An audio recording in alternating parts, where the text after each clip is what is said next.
నమస్తే అండి సాయినాథ్ గారు. నమస్తే అండి. సాయినాథ్ గారు, విదేశాలలో చదువుకునే స్టూడెంట్స్‌కి అక్కడ యూనివర్సిటీ స్టాండర్డ్స్ ఏ విధంగా ఉంటాయి? ఆర్ కోర్సెస్ ఎట్లా ఉంటాయి? ఫీ స్ట్రక్చర్ ఎట్లా ఉంటుంది అనేది మనం డిఫరెంట్‌గా మనం వీడియోస్‌తో చెప్తూనే ఉన్నాం వ్యూవర్స్‌కి. రైట్. సో, కొంతమంది యూకే మీద ఇంట్రెస్ట్ చూపిస్తూ ఉంటారు. మనం కొన్ని యూరప్ కంట్రీస్ గురించి కూడా మాట్లాడుకున్నాం. ఒకవేళ ఈ వీడియో చూసిన వ్యూవర్స్ ఎవరైనా ఉంటే వాళ్ళు ప్రీవియస్ వీడియోస్ చూసినట్లయితే యూరప్ కంట్రీస్ గురించి మనం క్లియర్‌గా సార్ తెలియజేశారు. రైట్? ఇప్పుడు యూకే గురించి మాట్లాడుకుందామండి. రైట్. ఎవరైనా ఒక స్టూడెంట్ యూకే వెళ్లి చదువుకోవాలి అని అనుకుంటే హ్మ్. ఏంటి రిక్వైర్మెంట్? సో, ఫస్ట్ థింగ్ ఏంటంటే యూకే యాక్చువల్‌గా ఏంటంటే it's English speaking country. So, బేసిక్‌గా స్టూడెంట్‌కి ఇంగ్లీష్ మార్క్స్ అనేది కొద్దిగా ఇంపార్టెంట్. అంటే ఐఎల్టీఎస్, టోఫెల్ ఆర్ పీటీ ఈ 3 పరీక్షలు జనరల్‌గా యూకే యూనివర్సిటీస్ యాక్సెప్ట్ చేస్తాయి. Where IELTS 6.0 no band less then 5.5 or తతిమా పరీక్షలు కూడా దాని ఈక్వలెంట్ స్కోర్ వస్తే సరిపోతుంది. అయితే ఇది కాకుండా యూకేలో ఉన్న ఇంకో ప్లస్ పాయింట్ ఏంటంటే ఈ ఎగ్జామ్స్‌ని కూడా మనం వే ఆఫ్ చేయొచ్చు ఓకే.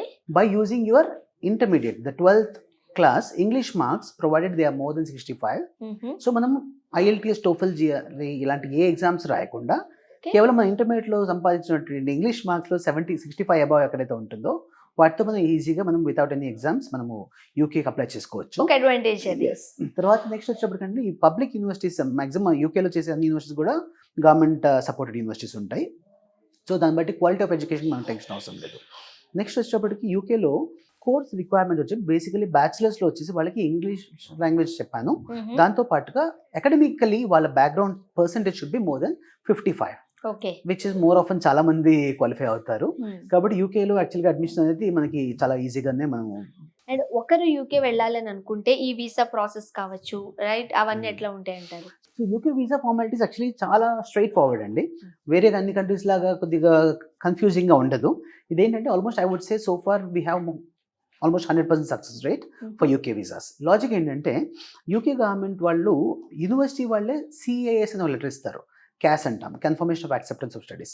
ఇది ఇచ్చిందంటే UK universities already declaring that they already cross check with the student English skills and అవన్నీ చేసి వాళ్ళు క్యాష్ లెటర్ ఇస్తారు.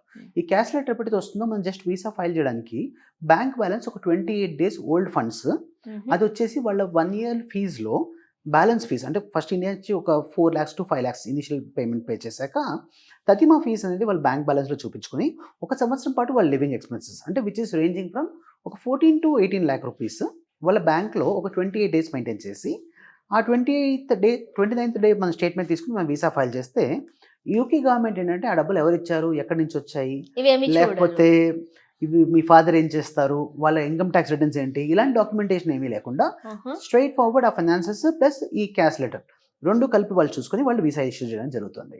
పైగా ఇంపార్టెంట్ థింగ్ ఏంటంటే ఇక్కడ వీసా ఇంటర్వ్యూ ఉండదు. సో 99.99% స్టూడెంట్స్కి ఇంటర్వ్యూస్ ఉండవు. It's only like a drop box visa where విఎఫ్ఎస్కి వెళ్ళి వీళ్ళు డాక్యుమెంట్స్ పంపిస్తే వాళ్ళు అక్కడ నుంచి మనకి చెన్నైకి వీసా ఆఫీస్కి పంపిస్తారు. అక్కడ నుంచి వీసా స్టాంప్ అయి ఇంటికి వచ్చేస్తుంది. జనరల్గా ఇప్పుడు యూకేలో చదవాలి అని అనుకుంటే చాలా మనీ అవుతుంది, నియర్లీ ఒక 10 to 15 lakhs వరకు అవుతుంది అనేది చాలా మంది దగ్గర వింటూ ఉన్నాం, రైట్? మీరేం చెప్తారు? సో విచ్ ఇస్ ట్రూ అండి. యాక్చువల్గా ఈ కంట్రీస్ టు కంట్రీస్ యాక్చువల్గా ఫీ స్ట్రక్చర్ అనేది డిఫర్ అవుతాయి. ఎందుకంత ఎక్స్పెన్సివ్ యూకేలో? 10 to 15 lakhs is not really expensive అండి. ఇప్పుడు ఈ రోజు మనం చూసుకుంటే ఒక యూఎస్లో అయితే యావరేజ్ ఫీజ్ వచ్చి 30 to 40 lakhs అవుతుంది. అదే మనం ఇంకా ఎలైట్ యూనివర్సిటీస్ చూసుకుంటే almost that is costing more than 80 lakh rupees ఉంది. So international education is not always cheap. But the same time ఇక్కడ ఏంటంటే క్వాలిటీ ఆఫ్ ఎడ్యుకేషన్ మనకు దొరికేది కూడా మనకు ఆ విధంగా దొరుకుతుంది. పైగా ఇది ఒకటి దీంతో ఎండ్ అవ్వకుండా అక్కడ నుంచి వాళ్ళు పర్మనెంట్గా ఆ దేశంలో సెటిల్ అవ్వడానికి అవకాశం. సో ఇటువంటి ఉన్నప్పుడు obviously investing on something else కంటే investing on education and investing on future is always better investment, what I believe, than investing on any cheat funds or any fixed deposits. So దీని ద్వారా ఏంటంటే వీళ్ళకి actually they create their life. And ఇక్కడ investment కూడా యాక్చువల్గా ఏంటంటే somewhere close to about 15-16 lakh rupees is the average fees in UK. దాంట్లో ఏంటంటే మొత్తం ఒకేసారి కట్టాల్సిన అవసరం లేదు, ఇన్స్టాల్మెంట్ బేస్లో పే చేసుకోవచ్చు.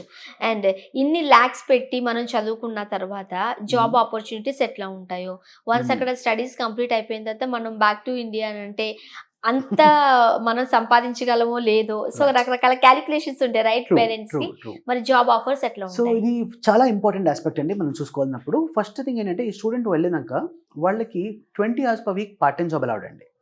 అండ్ యూకేలో basic wages almost 11 pounds per hour. So యావరేజ్గా వీళ్ళు మంత్లీ ఒక 1000 pounds ఎర్న్ చేసుకోవచ్చు. దాంట్లో వీళ్ళ కాస్ట్ ఆఫ్ లివింగ్ 400 to 500 తీసేసినా కూడా during the studies in this 2 years they could save up to 14 to 15 lakhs. Which is the total fees what they actually paid. Hmm. ఇది So problem కాకుండా మళ్ళీ వాళ్ళకి ఇంకొక 2 years పోస్ట్ స్టడీ వర్క్ ఇవ్వడం జరుగుతుంది. యూకేలో ఏంటంటే కోర్స్ అయిపోయాక 2 years వర్క్ పర్మిట్ ఇస్తారు అక్కడ.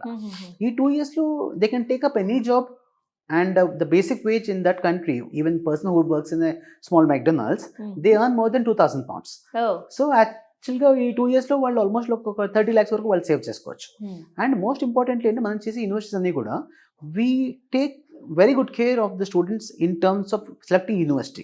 సో ఇక్కడ ఏంటంటే ఆల్రెడీ మా స్టూడెంట్స్ ఎక్కడైతే వెళ్ళి సక్సెస్ఫుల్గా అయ్యి ప్రొఫెషనల్ జాబ్ సెటిల్ అయ్యారో అలాంటి యూనివర్సిటీస్ మట్టుకే మనం ప్రమోట్ చేస్తాం. దాని ద్వారా ఏంటంటే నాకు ఎవ్రీ యూనివర్సిటీలో I have hundreds of success stories. So దీని ద్వారా ఏంటంటే వాళ్ళు వెళ్ళాక వాళ్ళు ప్రొఫెషనల్ జాబ్లో సెటిల్ అవ్వడానికి అవకాశం ఎక్కువ ఉంటుంది. అండ్ అక్కడికి వెళ్ళిన తర్వాత ఏ కోర్సెస్ చేయొచ్చు, ఏ కోర్సెస్ చేస్తే బెటర్ ఫ్యూచర్ ఉంటుంది? సో యూకేలో బై డిఫాల్ట్ అండి like we have all the segments అండి, like management we have all the fields, as well as engineering we have all the fields, as well as IT. Of course IT is actually evergreen అనుకోండి. Right. So అన్ని fields of masters we have having master programs available there. తర్వాత bachelors కూడా అన్ని ఫీల్డ్స్లో ఉంటాయి. కాబట్టి ఇక్కడ ఏంటంటే మనకి మీరు ఏ ఫీల్డ్కి వెళ్తారు అని కంటే ఆ ఫీల్డ్లో మీరు బెస్ట్ ఉండడం ఇంపార్టెంట్. సో న్యాచురల్గా ఏంటంటే ఆ 2 yearsలో యూనివర్సిటీలో కూడా ఎలా ఉంటుందంటే ఇక్కడ education system 1 year studies plus 1 year internship ఇస్తారు. So where actually 1 year is completely study oriented and the second year they have complete internship option where they work for full time in any company of UK. So automatically మీకు second year అయిపోయేటప్పటికి అంటే the time you get your graduation certificate you have 1 year experience of UK. Oh. So దీని ద్వారా ఏంటంటే వాళ్ళు next అదే ఫీల్డ్లో వీళ్ళు work చేయడం చాలా ఈజీ అవుతుంది. బికాస్ ఒక 1 year ఎవరైనా సంస్థలో వర్క్ చేసినప్పుడు they understand every A to Z of that particular field. అంటే అసలు వాళ్ళు ఏం జాబ్ చేయొచ్చు, అసలు ఎంప్లాయర్ ఎక్స్పెక్టేషన్ ఏంటి, ఇవన్నీ ఒక ఐడియాలజీ వచ్చేస్తుంది. అది రావడం ద్వారా వాళ్ళు చాలా ఈజీగా వాళ్ళు జాబ్ పట్టుకోవచ్చు. అండ్ నెక్స్ట్ పెద్ద టాస్క్ పిఆర్. రైట్ అండి. రైట్, ఎట్లా మరి? సో యూకేలో పిఆర్ వచ్చేటప్పటికి ఇది యాక్చువల్గా పెద్ద ఇబ్బంది ఎందుకు కాదు, ఎందుకంటే we have more than 1 lakh Indians actually who have actually got PR in UK. So point ఏంటంటే యాక్చువల్గా అక్కడ ఆ దేశంలో 5 years వర్క్ చేస్తే on 5th year work permission completion 6th year వాళ్ళు అప్లై చేసే వీసా ఏదైతే ఉంటుందో అది పిఆర్ వచ్చేస్తుంది. దాన్ని ILR అంటారు, ఇండెఫినెట్ లీవ్ టు రిమైన్. ఆ తర్వాత ఇంకో 5 years ఉన్నట్లయితే వాళ్ళకి పాస్పోర్ట్ వస్తుంది. యాక్చువల్ చెప్పండి కాస్త ఈజీ ప్రాసెస్ అని అనుకోవచ్చు, right?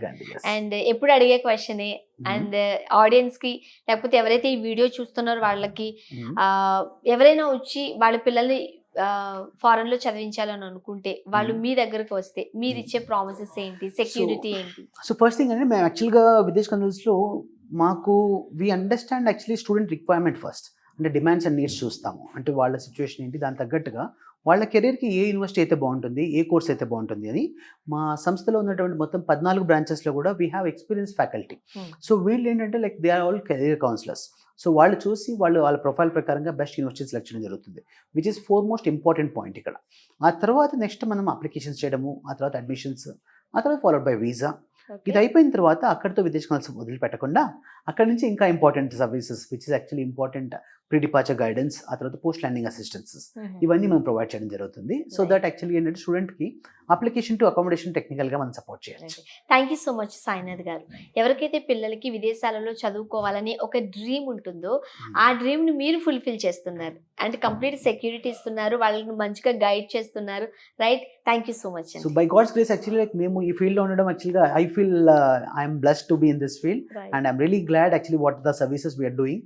So thank you very much for giving. మీ త్రూ వెళ్తున్న కిడ్స్ అందరూ కూడా, రైట్? అంటే మీ త్రూ ఎవరైతే స్టూడెంట్స్ వెళ్తున్నారో వాళ్ళు మంచిగా సెటిల్ అయ్యారంటే వాళ్ళందరికీ మీరే God father, right? Thank you very much.